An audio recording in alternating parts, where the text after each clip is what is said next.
Welcome to AutoDelight, a channel for car enthusiasts, and today we're reviewing this Infiniti Q60S.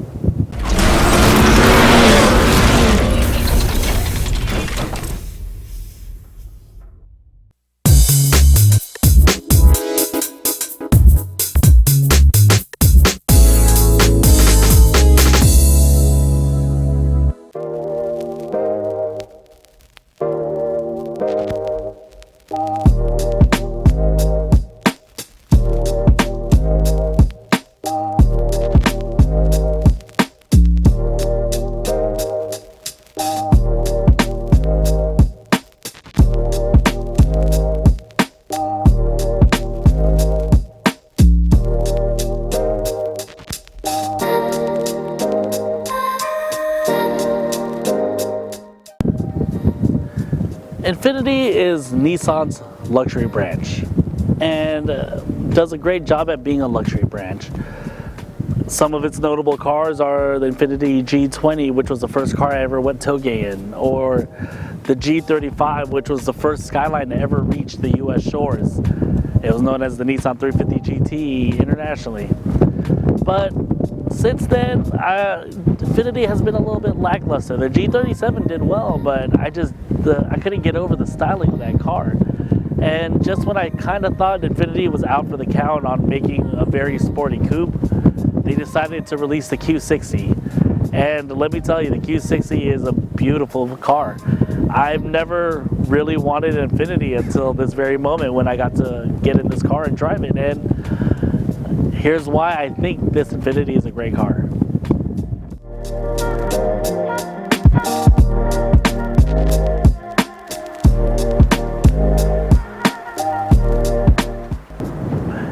The Infiniti Q60 comes in 4 different trim levels. There's the base, the premium, the sport, and then the red sport. The base model does come with a 6-speaker audio system, leatherette inserts in specific areas of the car, Bluetooth, rear backup camera, as well as the dual zone or dual screen interior. The Q60 Premium trim comes with a number of creature comforts, but mainly it comes with a lot of safety systems. It comes with blind spot monitoring, backup collision intervention, forward collision warning. It also has pedestrian detection. Another thing that it also adds is what's good for everyone, 13-speaker audio, Bose audio to be exact, something that everyone should get. The next trim up from the premium trim is the sports trim. It does include everything from the premium trim, but adds a little bit of a sporty touch to it. The little sporty touches are a front and rear dynamic suspension, electronically controlled shock absorbers. It also adds carbon fiber interior bits, aluminum pedals, ventilated disc brakes, as well as silver painted brake calipers. The next option above the sports trim is the red sports trim. The only notable difference really is the engine option. Red Sports comes with a 400 horsepower V6 twin turbo versus the Sports and below that come with the 300 V6 twin turbo. Only other notable differences between the two is the red painted brake calipers as well as the red S emblem, which is located on both fenders as well as the trunk lid. That's it.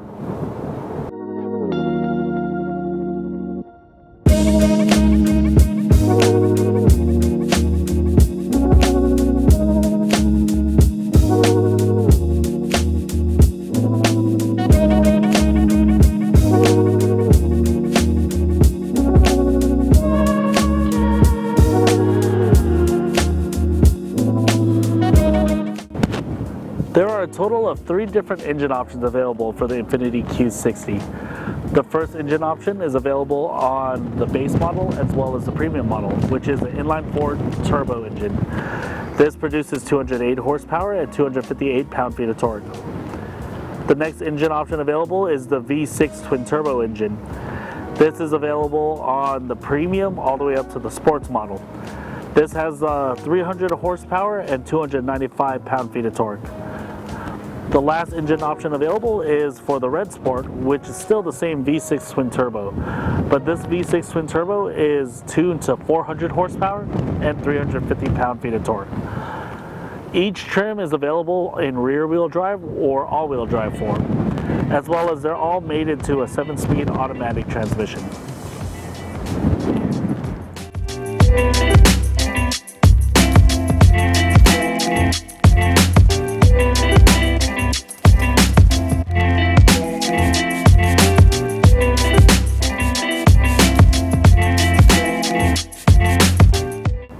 The Infiniti Q60 has a beautiful design. It's well proportioned, it's masculine, it has curves in the right places. Comparable to like the Lexus RC, which is thick and not the right kind of thick, more like Michelin Man thick, and it just looks very bulgy. So I really appreciate the way that the Infiniti designers really worked hard on making sure that the Q60 looks sleek. Even though the grille is their signature grille, the signature shape, it's still an odd shape to me, but somehow they integrated it well with this car. It looks like the grille goes into the headlights, but unlike Mazda's, which the grille chrome, the accent goes into the headlights, there is a space. So it kind of breaks that feel a little bit. The headlight design reminds me a lot like Audi designs, and it feels like it's becoming a norm to look like this. And I think it's time for designers to really try to, get away from that and do something different. Other than that, the chin spoiler I really like, and I like the pointiness. It reminds me of a lot of aftermarket chin spoilers for, old school JDM cars. The only thing I really don't like about the front end, and it still bugs me even to this day, is this little crease right here, or this little bump. Maybe it's supposed to diffuse air or split the air. I don't know what it's there for, and it weirds me out that it's there. Another thing to note on the design of the front end is the standard giant emblem. This time, unlike the Mazda that we reviewed before, this is an actual emblem. Even though it's oversized, it does have a sensor behind here, but they didn't make it like a single panel. They actually kept the emblem on it. The last thing I want to note is how beautiful the grille is on this car. This kind of shows you the difference between a normal car versus a luxury car, where luxury cars has those little fine details, and one of the fine details is the wavy look to this grille. Kind of reminds me of ripples in the ocean or the waves in the ocean, and it's very beautiful and elegant. It kind of, when you see it when you're walking around the car and the reflections move, it makes it look like it's moving and waving too. So I really like that. It was a really cool design. One thing I want to note on the side of the Q60 is you can tell that these rims are aftermarket. These are not the OEM wheels that came on the Red Sport. The owner did a good job picking out the wheels, and these are the Volks Racing Forge wheels. They're the 19-inch wheels, so he doesn't change the size. I believe he changed the width of the wheels so they're wider than what came stock. But a beautiful choice in wheels. It looks really good with the red accented lug nuts and the red painted brake caliper that comes stock on the Red Sport. If you're looking at the front fender vent and you're wondering if it's functional, because I was wondering that, they're not. They're just there for decoration. You do have an option of getting the carbon fiber accent versus a chrome accent, which I think would look a lot sleeker and more aggressive. The last thing I want to note on the front fender of the Q60 is the optional mud flaps right here. The mud flap is well designed, and it's one of the best integrated mud flaps I've seen for an OEM car or an OEM accessory.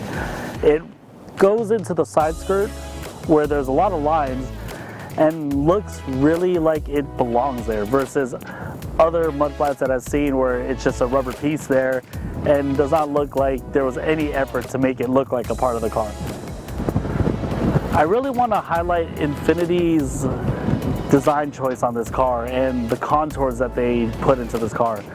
I really do like the contour here and the line that goes all the way across to the door handle all the way to the rear.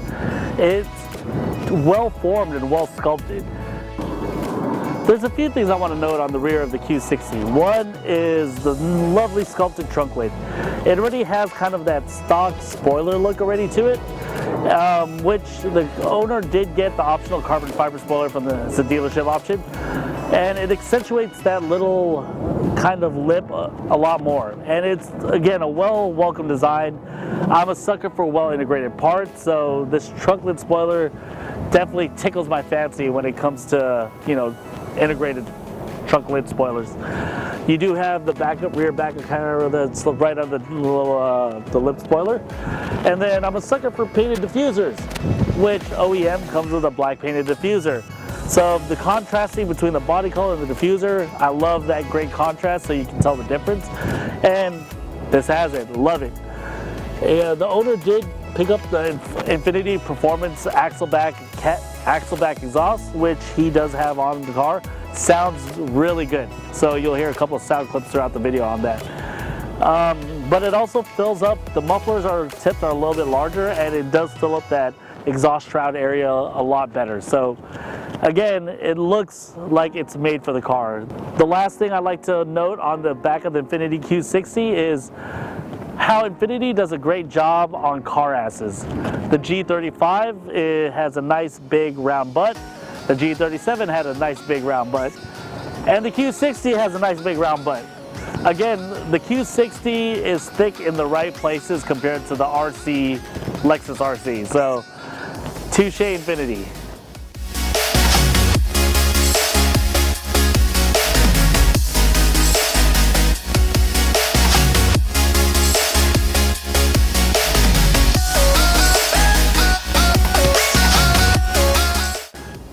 It's time for us to move our review from the exterior of the car to the interior of the car. Let me go ahead and get into the passenger side front seat for you all and talk a little bit about the front seat experience.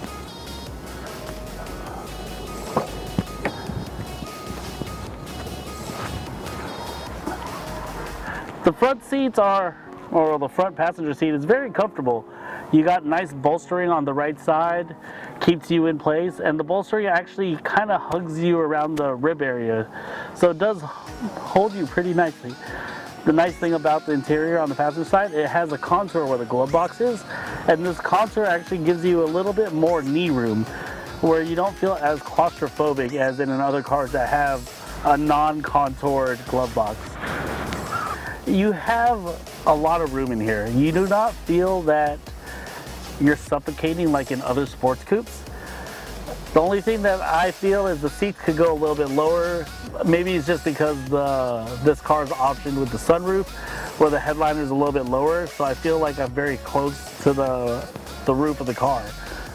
Other than that though, it's really spacious in here. You have a lot of nice soft touch materials where your arms come in contact with. Opening the door is easy. You do have a door handle right here, as well as if your window's open, you can use the top. But again, you have a lot of soft touch material where you rest your elbows on the door handle or on the door rest, and even nice soft touch materials on the center where you rest your shoulders, or not shoulders, but your elbows in. Even though you got some hard plastics here and there, you got nice stitching, but the amount of soft touch materials you actually have on the door panel is what makes the difference. And because you come into contact with that constantly, it just feels nice to rub, you know, your elbow against the door every now and then and kind of feel how soft it feels. It's like elbowing a cloud, if that makes any sense. Now that we experienced getting into the front passenger seat, let's try getting into the rear passenger seat. We'll go in through the front door. You actually have a little lever on the seat that makes it super easy to go ahead and recline that forward. You do have a button here that helps you push or it will not help you, but it'll actually push the seat all the way forward, and you can go ahead and slide in. Once you're done, go ahead and recline that and press the button again to get it back to the seating position. In the seating position I was at, I actually have about 2 inches of leg room between me and the back of the seat. So it's actually pretty roomy. Even though the back seats are relatively comfortable, the height will dictate how comfortable you really are.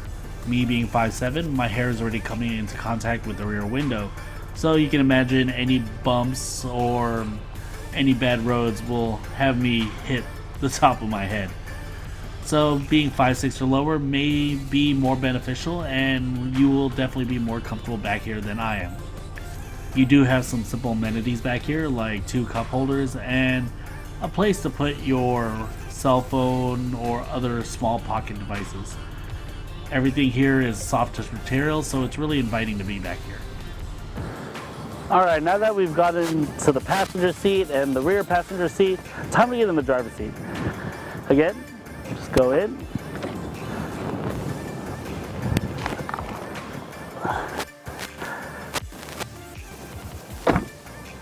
So there's been a running joke this whole day of, you know, the option of a self-closing front door, which I'm pretty sure is just the wind.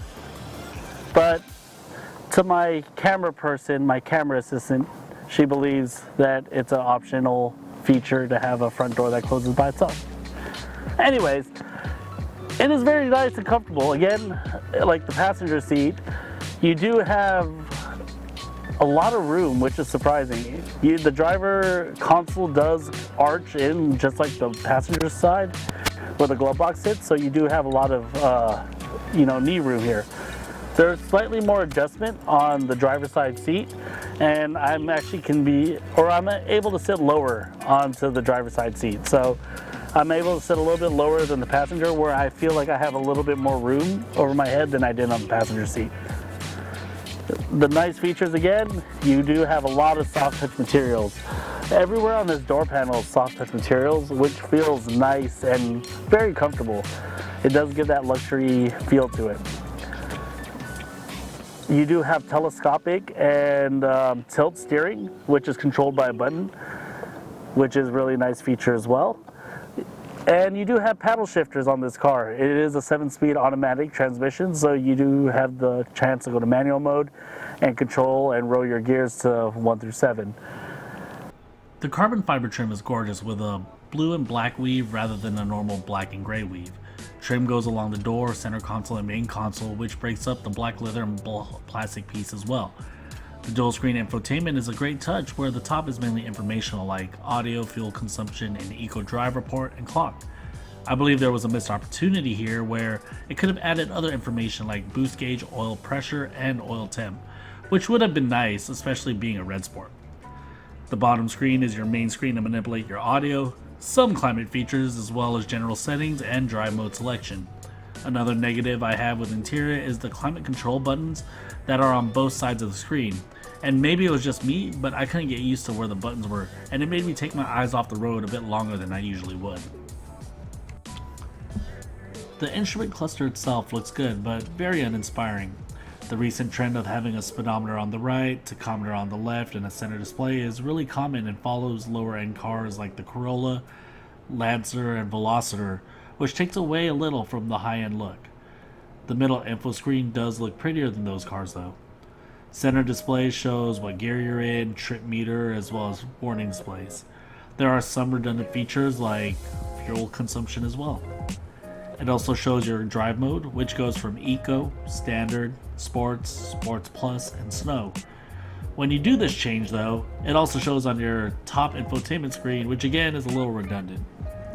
The last thing that was a little disappointing and a huge turnoff for me was the e-brake. In a higher end car, I would expect an electronic e-brake or a nice e-brake lever, but nope. On the Q60, you get a pedal right above the dead pedal, which reminds me of a few trucks and a Chevy Creeper van I recently drove the family in, and again, was quite a turnoff for this car to see. The interior illuminated lighting was actually better than I expected in this car. It kind of sucks that you don't have the ability to change the colors of it, but it looks nice, and the illuminated door sills was definitely a nice touch to this car. Many of you may be wondering how much room the Q60 has in this trunk. Can you hold stuff? Can you hold Janelle? Can you hold dead bodies? Can you hold golf clubs? Well, we're about to find out right now. So you do have a little button right here on the taillight to open it up, as long as the car is unlocked. And you actually have a pretty good amount of trunk space in this car. But we won't know until we do the Janelle test, which I bring my niece Janelle over here. Ta-da! All right, Janelle, go ahead and try to get in the car.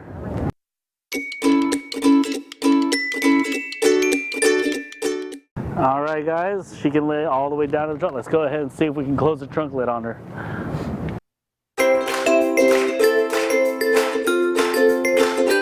So after a certain point, the trunk lid is on shocks and it will lift itself after you go about halfway through.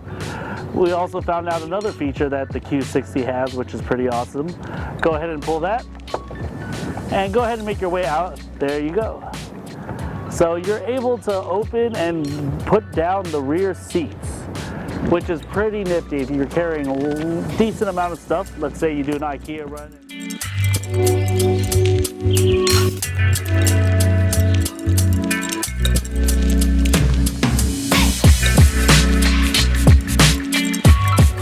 What is it like driving the Infiniti Q60 Red Sport? It's fast. Once you gun it, and if you're in sport mode, it is surprisingly fast. But overall, it's really refined. There is not a lot of cabin noise, so the car is very well insulated. Like I can only hear like a slight murmur from the wheels and like hitting, you know, some cracks on the road, but other than that, it is really quiet in here with the radio off as well. The exhaust is a nice, beautiful sound. I really like the exhaust. It's not too loud, but it's loud enough. It doesn't drone on the freeway, which is a great thing. You don't get tired of that noise. And then once you get to the higher RPMs, it sounds really aggressive. Steering on the Q60 is nice and responsive. It is very progressive. There's no dead zone, and I really don't have much of a gripe for it, except for the fact that I'm used to cars where I can feel some feedback from the steering wheel. So you can feel kind of like the bumps, the cracks on the road, you know, stuff like that. But I don't feel that in this car. The braking on the Q60 is a little bit touchy, it's a little bit sensitive. So it doesn't take much effort to really like brake, if that makes sense. A lot of cars are more progressive where, you know, the more effort you put in, the harder the brake caliper clamps and, you know, all that other great stuff. But with this car, it feels like it goes like from 0 to about 35% right away. And it takes a while of getting used to. If you notice as we're driving, the car is a little bit bumpy. Even though it has a dynamic suspension and electronically controlled shock absorbers, it's still, even on normal mode, it's still bumpy. I keep on switching between normal mode and like Sports Plus, and even while switching, you don't feel much of a difference in dampening. It feels that it's just as bumpy in normal mode that it is in Sports Plus mode. So when I was first offered to review a Q60, I thought to myself, man, I'm about to drive a yacht. Like, I never thought of it as you know, a legitimate sports coupe or anything. I just thought of it as, you know, a giant yacht, a two-door yacht. And to my surprise, it wasn't. Instead of getting a yacht, I actually got a speedboat. During heavy cornering and heavy turns, you can definitely feel the weight of the car. The car it's not light at all. It's 4,000 pounds, I believe. And even being that weight, like, you have adequate power throughout your power band. The V6 twin turbo is a very great engine for this car. It is very surprising to me that you don't have, or you don't feel that much turbo lag. And when like your power band is wide enough where you don't feel the heftiness of the car, or, you know, you don't feel how heavy the car really is. I can't imagine driving the 300 horsepower one and saying, yes, this is enough horsepower for this car. So the 400 is definitely, I would say, is the one to get.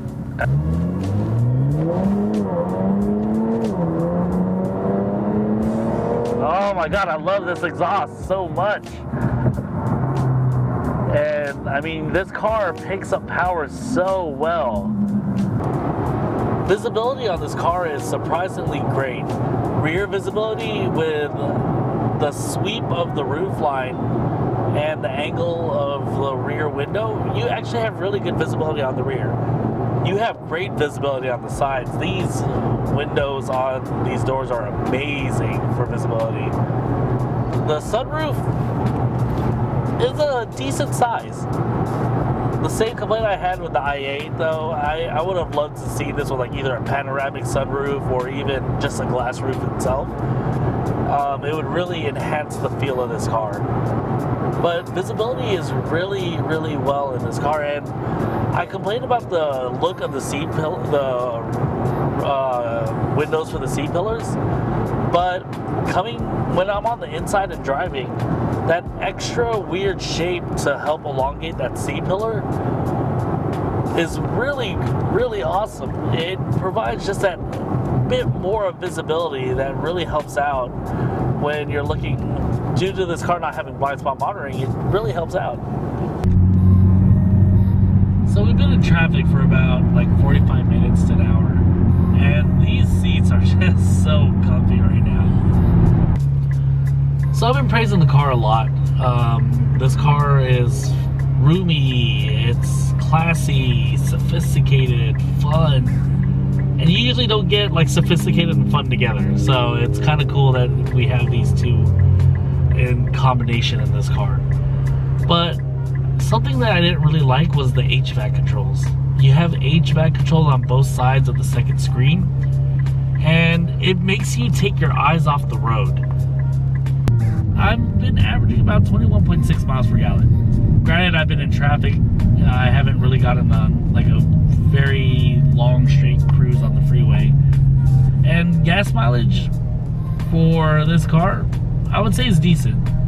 21.6, considering that I've been kind of hauling ass in this car and like, you know, having fun doing some accelerating and listening to the exhaust.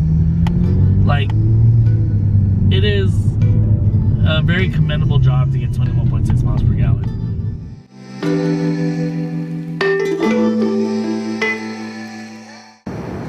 This corgi sticker is my real favorite part of this car. Hot damn!